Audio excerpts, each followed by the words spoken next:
कुछ कहने के पहले मैं आप लोगों से क्षमा चाहूंगा, क्योंकि आपकी तेलुगु जो बोली भाषा है उससे मैं अपने विचार नहीं रखूंगा। हिंदी में ही अपने विचार रखने की कोशिश करूंगा। बाबा साहब अंबेडकर की जयंती के अवसर पर तेलंगाना के मुख्यमंत्री सम्माननीय के चंद्रशेखर राव जी को मैं अपनी तरफ से और आपकी तरफ से पूरी बधाई देता हूं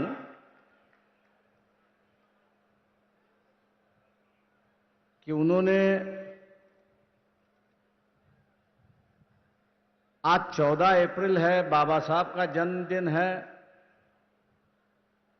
125 फीट की मूर्ति का अनावरण भी आज हो गया है। लेकिन साथ साथ इस देश के अंदर जो दबा हुआ, कुचला हुआ समाज जो है, उसमें एक नई चेतना, एक नई जान दोबारा उन्होंने शुरुआत की।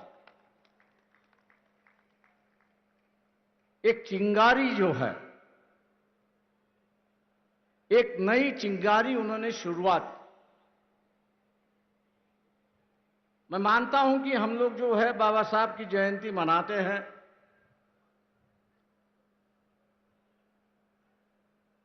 ढोल बजाना, गाना बजाना, बाबा साहब की बातों का दोहराना,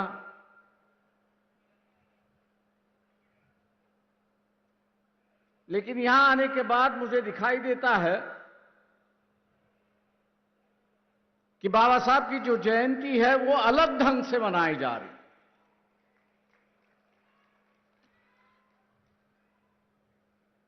ना सिर्फ उनके गुणगान जा रहे हैं, गुण है, गान है, उस पर लोग गा रहे हैं, लेकिन हकीकत में जो बाबा साहब यहां पर चाहते थे, इस देश में जो हमेशा बाबा साहब चाहते थे, उस पर शुरुआत हुई। बाबा साहब ने जरूर हमसे कहा कि शिक्षित बनो,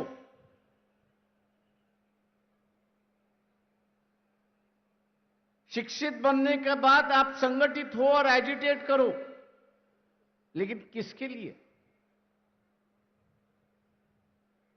हमको संघर्ष करना है। किसके लिए? तो संघर्ष करना है समाज में बदलाव लाने के लिए। हमको संघर्ष किससे लाना है? तो एक नई व्यवस्था इस देश में पैदा करनी। हमको इस देश में संघर्ष क्यों करना है? तो इस देश में इंसानियत पनपनी चाहिए, इसके लिए हमको संघर्ष करना है। ये तो सिद्धांत हुए कि जिस पर हम समाज बनाना चाहते हैं। ये जो सिद्धांत है कि जिसके बुनियाद पर यहां की समाज व्यवस्था चलती रहेगी। लेकिन आज जिस युग में हम लोग जी रहे हैं, उस युग की हकीकत भी हम लोगों को जाननी हो।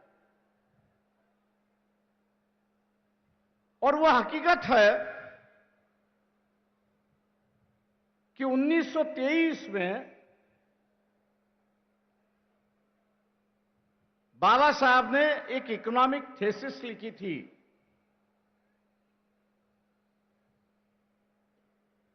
बाबा साहब ने एक इकोनॉमिक थीसिस लिखी थी कि जिसका नाम था प्रॉब्लम ऑफ रूपी, रुपए की समस्या। और इस किताब के माध्यम से बाबा साहब ने यह बताने की कोशिश की कि उस वक्त का जो राज था, अंग्रेजों का जो राज था, इंग्लैंड का जो राज था, वो रुपए के साथ में कैसे खेलते थे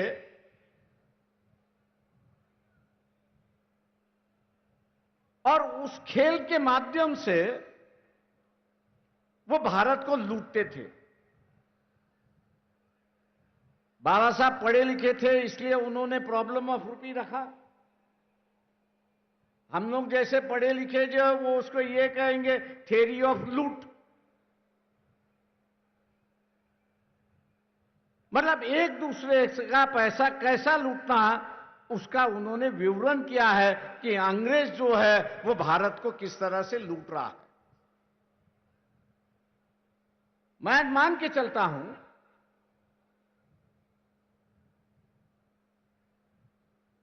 जिसका अब उद्घाटन हुआ, दलित बंधु का जो उद्घाटन हुआ, ये थोड़े बहुत पैमाने पे इस थ्योरी ऑफ लूट को रोकने की कोशिश की जा रही है।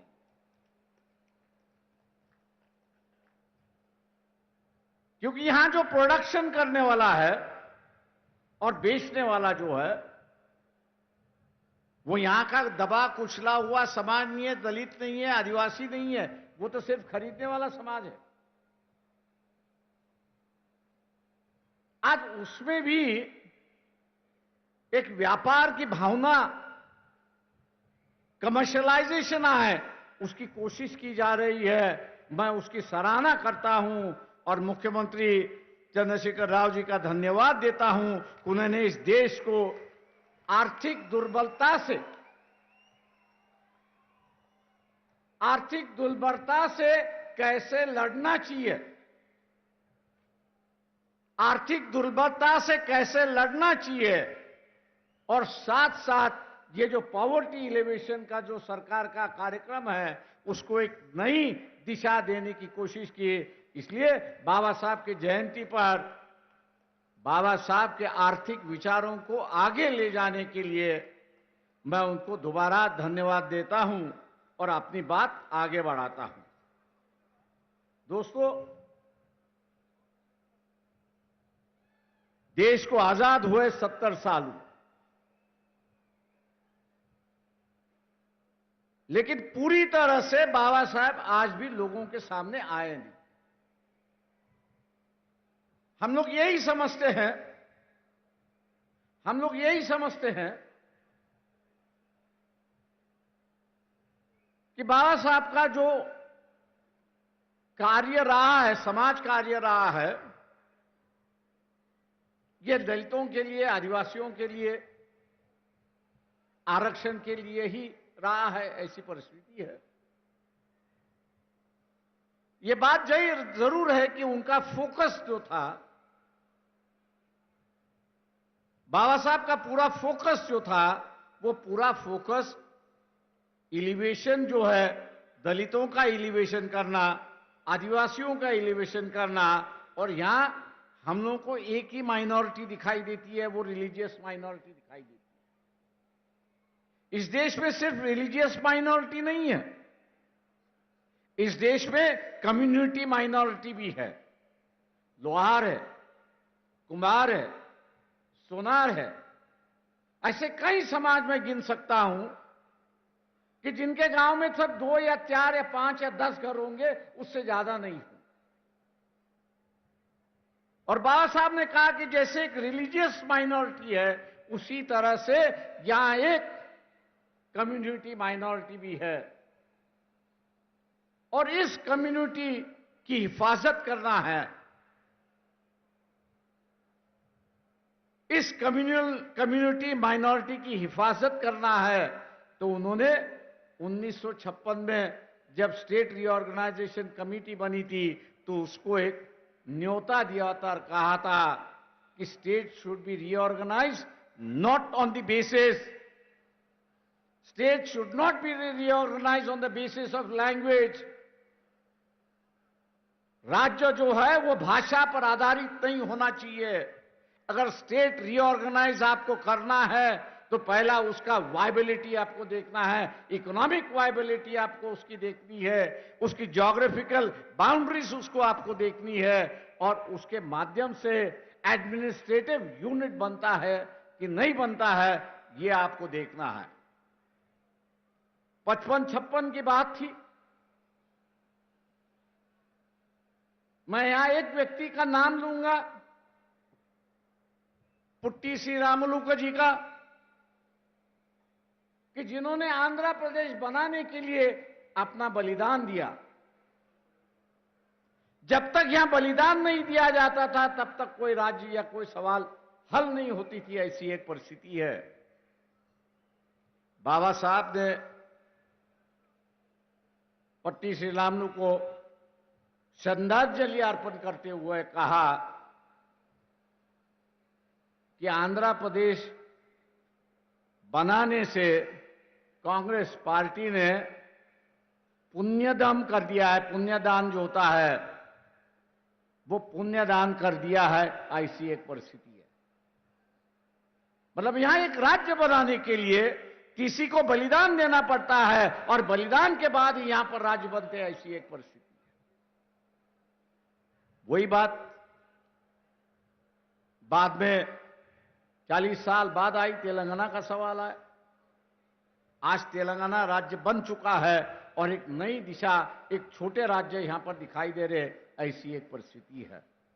आपको वेलफेयर स्टेट की अगर संकल्पना, वेलफेयर स्टेट की अगर संकल्पना आपको मंजूर करनी है तो राज्य छोटे होने, ये जो बाबा साहब की डिमांड थी वो आज मेरे ख्याल से कई राज्यों में मांगी जा रही है। और इस अवसर पर मैं ये कहूंगा कि व्यवस्था ही बाबा साहब को यहां पर जिंदा रखती है, ऐसी एक परिस्थिति है। व्यवस्था ही यहां पर जिंदा रखती है, ऐसी एक परिस्थिति है। एक और इश्यू को लेकर यहां पर मैं आपसे बात करूंगा और वो ये है, मैं मुख्यमंत्री पर उसकी जिम्मेदारी डाल रहा हूं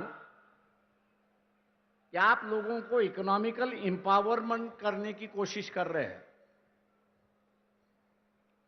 10 लाख की आप जो है उनको ग्रांट दे रहे हो, बहुत सराहनीय बात है, बहुत अच्छी बात है, उसका स्वागत है और लोग इसलिए आपको दुआ भी देते हैं। लेकिन 1 साल के बाद ये 10 लाख रुपए की कीमत आज जो है वो वैसी बरकरार रहनी चाहिए। ये जो 10 लाख रुपए की कीमत जो है वो वैसी की वैसी बरकरार रहनी चाहिए। ये सबसे बड़ा बाबा साहब का इशू था और उन्होंने ये कहा था कि जब तक हम लोग रुपए की कीमत, वैल्यू ऑफ रुपी, इसको हम लोग जब तक स्टेबलाइज नहीं कर पाएंगे, इसको जब तक हम लोग स्टेबलाइज नहीं कर पाएंगे तब तक हम लोग कितना भी पॉवर्टी एलिवेशन का कार्यक्रम अगर करते रहे तो वैल्यू की कीमत जैसे नीचे बढ़ जाएगी वैसे उसकी गरीबी भी नीचे चलती जाएगी। और इसलिए आज के मुताबिक बाबा साहब की जयंती पर हम लोग ने इस बात को गौर करना चाहिए कि जब तक प्राइस स्टेबिलिटी होता नहीं है, आज मैं दुकान में जाऊं तो ग्लूकोज का बिस्किट मुझे 5 रुपए में मिलता है, 1 साल के बाद जाऊं तो वही मुझे 7 रुपए में मिलता है, 2 रुपया बढ़ गया है। ये जो 2 रुपया बढ़ता है वो गरीबों को काफी बड़ी चोट पहुंचाता है, ऐसी एक परिस्थिति है। और इसलिए रुपए की जो वैल्यू है उसको स्टेबलाइज करना जरूरी है, ऐसा मैं मान के चलता हूं। और मुख्यमंत्री होने के नाते एक मुख्यमंत्री अगर इसकी शुरुआत करे तो हो सके कि देश के मुख्यमंत्री भी आपके पीछे चलने की कोशिश वहां पर करेंगे और ये जिम्मेदारी आप इस जयंती के अवसर पर लेंगे, ऐसी मैं अपेक्षा आपसे करता हूं। 2 आखिरी बात है, मुझे पता नहीं इस हैदराबाद का और बाबा साहब का क्या संबंध था, वो मुझे जानकारी नहीं है, लेकिन कॉन्स्टिट्यूएंट असेंबली के डिबेट्स में जब पढ़ रहा था और भारत के सिक्योरिटी का सवाल जब आया तब उन्होंने कहा कि भारत को एक और कैपिटल होने की जरूरत है, एक और कैपिटल होने की जरूरत है। और जब उनसे पूछा गया कि दूसरा कैपिटल कहां होना चाहिए तब उन्होंने हैदराबाद सिटी का नाम लेके कहा कि सेकंड कैपिटल जो है वह हैदराबाद में होना चाहिए। क्योंकि पाकिस्तान के बॉर्डर से दिल्ली जो है वो 300 किलोमीटर, चाइना की बॉर्डर से दिल्ली हम लोग देखा जाए तो 500 किलोमीटर बॉर्डर है। और इसलिए उन्होंने कहा कि जब तक हम लोग दूसरा कैपिटल बनाते नहीं तब तक जो है हम लोग सुखरूप है, वी आर सिक्योर्ड, ये नहीं हो सकता। और इसलिए उन्होंने जो है वो हैदराबाद को सेकेंड कैपिटल होने की मांग की थी। उस वक्त पूरी नहीं हुई। शायद मेरे ख्याल से तेलंगाना दोबारा इसको मांग करेगा तो सेकेंड कैपिटल ऑफ इंडिया जो है वो हैदराबाद यहां पर बन सकता है। ऐसी एक परिस्थिति है। मैं एक आखिरी सवाल यहां पे कहूंगा, क्योंकि वो आज सबसे बड़ा इशू बन चुका है कि जिस पर राजनीतिक रोटियां सेकी जा रही है, और वो ये है कि इस देश को धार्मिकता में हम लोग परिवर्तन करना चाहते हैं। इस देश को जो है हम लोग धार्मिकता में परिवर्तन करना चाहते हैं। 1938 में ही बाबा साहब ने किताब लिखी थी जिसका नाम था थॉट्स ऑन पाकिस्तान, जिसका नाम था थॉट्स ऑन पाकिस्तान। आज दोबारा पढ़ लीजिए। उस वक्त की जो राजनीति चल रही थी वो यही थी कि हिंदुओं की जो शेंडी होती है, चोट होती है, वो मुसलमानों के हाथ में थी, और मुसलमानों की दाढ़ी जो थी वो हिंदू के हाथ में थी। उन्होंने कहा ये राजनीति नहीं चल सकती। उन्होंने कहा ये राजनीति नहीं चल सकती, दोनों अलग अलग है। और इसलिए उस वक्त उन्होंने बंटवारे की बात कही और कहा कि जो मुस्लिम इलाका है उसको एक नया नेशन होना चाहिए, और यहां जो हिंदू है उनके लिए अलग देश होना चाहिए, और भारत उसका वो देश होना चाहिए। ये 1938 में ही बाबा साहब ने उसको शुरुआत की। बंटवारा भी उसी तरह से हुआ। बंटवारा उसी तरह से हुआ। मेजॉरिटी लिविंग मुस्लिम जो है वो पाकिस्तान बन चुके, हिंदू मेजॉरिटी जो था वो भारत यहां पर बन गया। ये जो राजनीतिक रोटियां सेकने की जो राजनीति चली है उससे मेरे ख्याल से हम लोग को बचना होगा। उससे हम लोग को बचना होगा कि जब यह बंटवारे के साथ साथ इस देश में रहने वाले हिंदू उनके लिए एक राष्ट्र बन चुका है तो नया राष्ट्र की कहां की चर्चा आप शुरुआत करते हैं। ये तो गुमराह की बात है, धर्म की राजनीति की बात। और जो बाबा साहब ने चेतावनी दी थी कि जिस दिन इस देश में धर्म और जात की राजनीति शुरुआत होगी, जिस दिन धर्म और जात की राजनीति शुरुआत होगी, उसका पहला कैजुअलिटी यह होगा कि you will have no national leader. उसकी कैजुअलिटी यह होगी कि आपके पास कोई नेशनल लीडर नहीं होगा। आज मैं मान के चलता हूं कि इस देश में कोई नेशनल लीडर नहीं। मुझे लोग पूछते हैं कि यहां आखिरी नेशनल लीडर कौन है। मैं एक ही कहता हूं कि जो अपने पार्टी के खिलाफ जाने की हिम्मत रखता था, अटल बिहारी वाजपेयी अपने पार्टी को भी सुनाता था, इसलिए मैं इनका वो आखिरी करता हूं, उसके बाद भी कोई नहीं किया। आज जो स्टेट लीडर्स है उनको मौका है नेशनल लीडर बनने का, लेकिन लोगों ने उनको साथ देना जरूरी है, तभी जाके वो नेशनल लीडर यहां पर बनेंगे। मैं आज उम्मीद करता हूं आप लोगों से कि तेलंगाना ने डेवलपमेंट के माध्यम से एक नया रास्ता देश को दिखाया है। वही रास्ता आप आगे देश में ले जाने की कोशिश करेंगे और मौका भी देंगे।